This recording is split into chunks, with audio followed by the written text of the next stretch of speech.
नमस्कार, Rajasthan top 10 news में आपका स्वागत है। आइए बात करते हैं आज की तमाम ताजा खबरों पर। मुख्यमंत्री भजनलाल शर्मा देर रात दीग जिले के पूंचरी पहुंचे। उन्होंने पूंचरी में ही रात्रि विश्राम किया।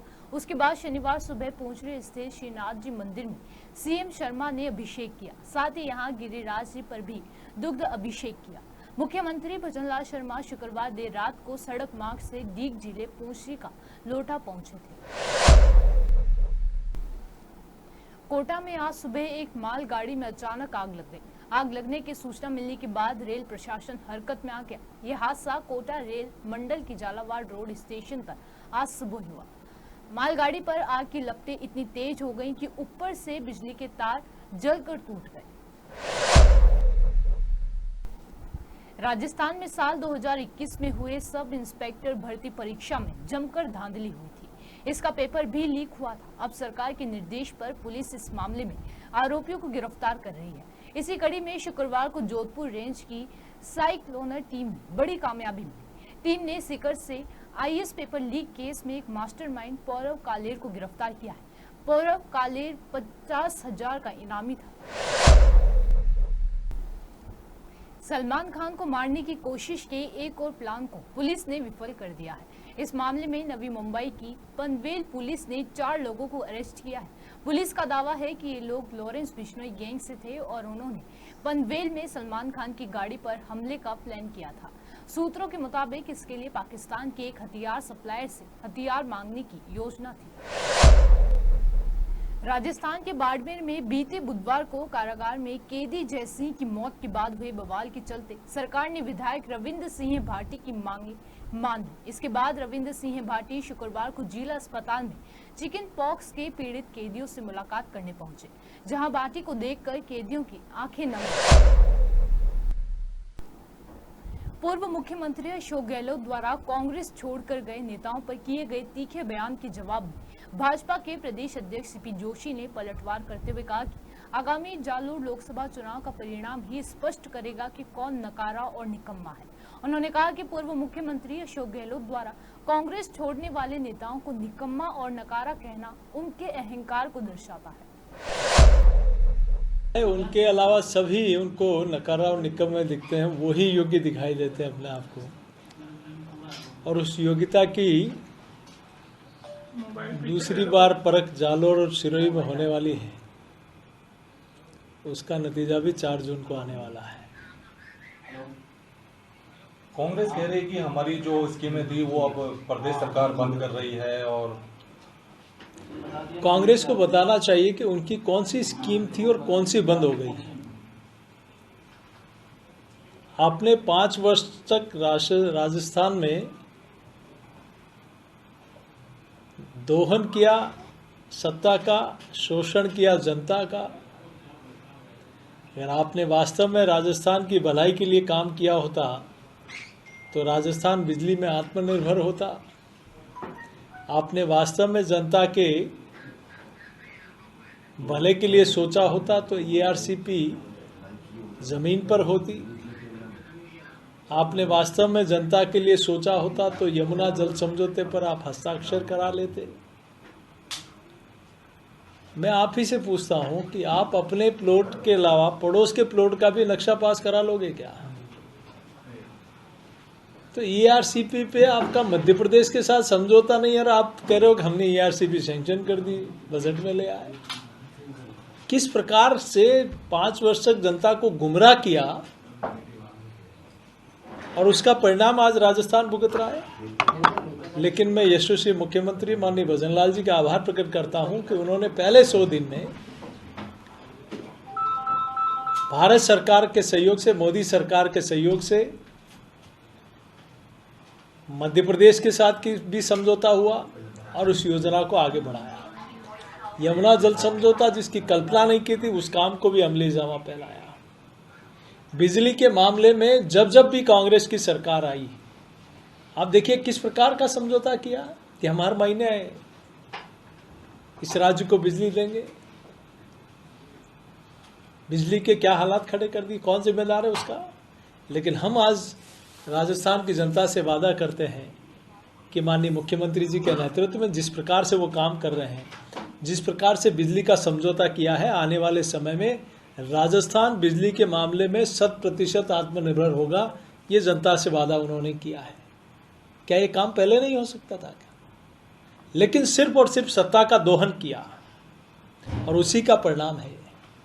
लेकिन भाजपा की सरकार बनी है, माननीय मुख्यमंत्री जी लगातार इस दिशा में काम कर रहे हैं। बिजली में भी आत्मनिर्भर होगा और जिन परियोजनाओं को आगे बढ़ाने का भी काम 5 वर्ष में और धरातल पर दिखाई देगी, ये निश्चित रूप से भारतीय जनता पार्टी की सरकार इस दिशा में पहल कर रही है। वैसे 4 जून को लोकसभा का परिणाम है और राजस्थान में कितनी सीटें आ रही है? कांग्रेस कह रही है कि हम कम से कम 10 सीटें जीत रहे हैं और इस बार बीजेपी का बंटाधार हो जाएगा, ऐसे कुछ बयान दे रहे हैं लोग। देखिए, कांग्रेस पार्टी मुझे लगता है कि कहीं कहीं जो नेशनल पार्टी है, जिस पार्टी के नेताओं ने इतने वर्षों तक देश और प्रदेश में शासन में रहे, सत्ता में रहे, लोकतंत्र की इस प्रणाली का हिस्सा रहे, लेकिन उन पार्टी के नेताओं को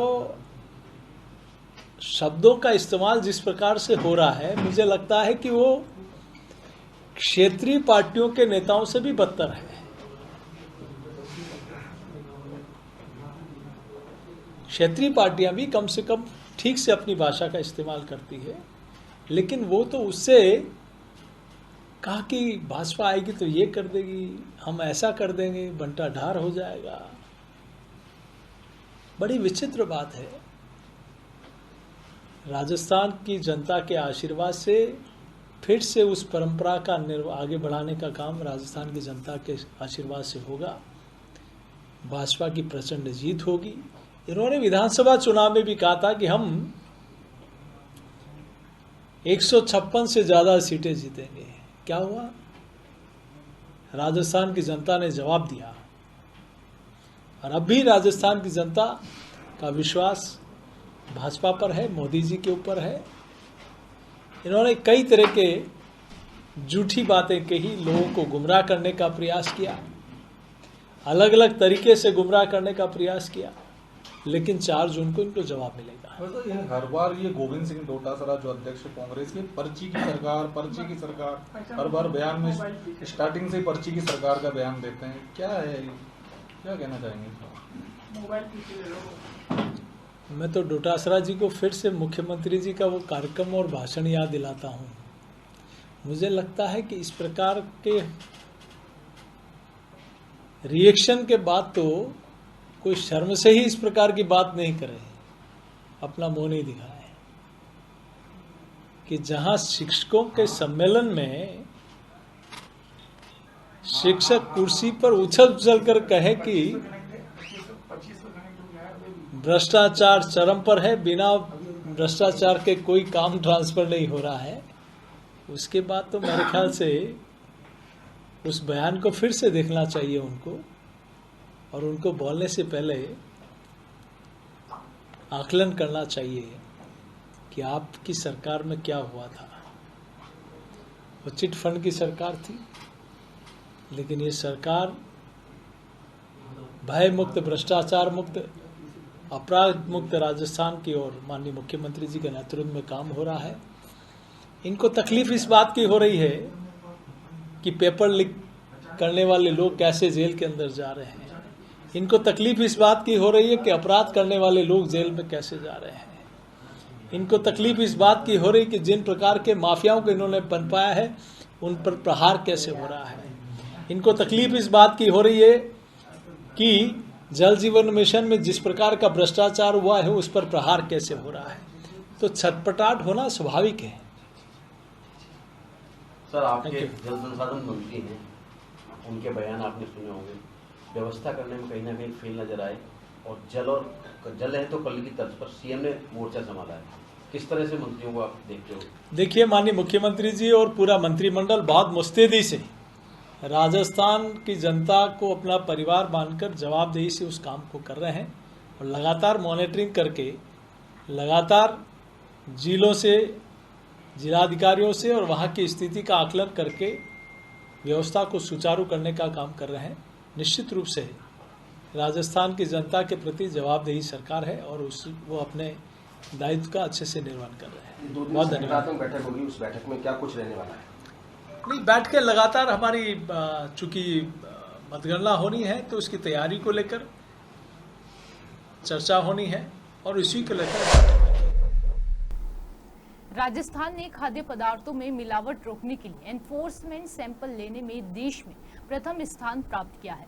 भारतीय खाद्य सुरक्षा एवं मानव प्राधिकरण, स्वास्थ्य एवं परिवार कल्याण मंत्रालय, भारत सरकार द्वारा निर्धारित लक्ष्यों के मुकाबले राजस्थान ने करीब 3 गुना सैंपल एकत्र कर ये उपलब्धि हासिल की।